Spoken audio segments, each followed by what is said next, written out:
আমরা আজকে দেখব কিভাবে এই চার্জারটি ব্যবহার করতে হয় এবং পাশাপাশি এটাও জানবো এটার সুবিধাগুলো সম্পর্কে। প্রথমত, এই চার্জারটি ব্যবহার করা একদম সহজ।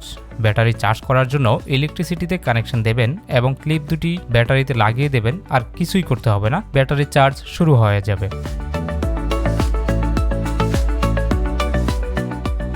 এখন কথা হলো রিপেয়ার চার্জ কিভাবে করবেন। এটাও একদম সহজ। জাস্ট রিপেয়ার বাটনটি 2 থেকে 3 সেকেন্ড চেপে ধরে রাখুন এবং স্ক্রিনে রিপেয়ার লেখা আসলে ছেড়ে দিন। শুরু হয়ে যাবে রিপেয়ার চার্জ। তাছাড়াও এই চার্জারটিতে রয়েছে ওভার চার্জ, শর্ট সার্কিট ও ওভার ভোল্টেজ প্রোটেকশন এর মতো ফিচার।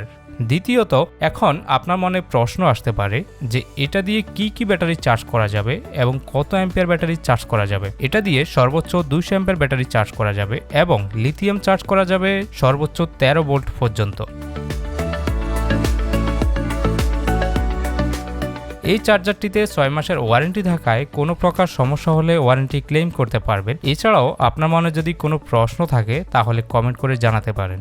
ধন্যবাদ।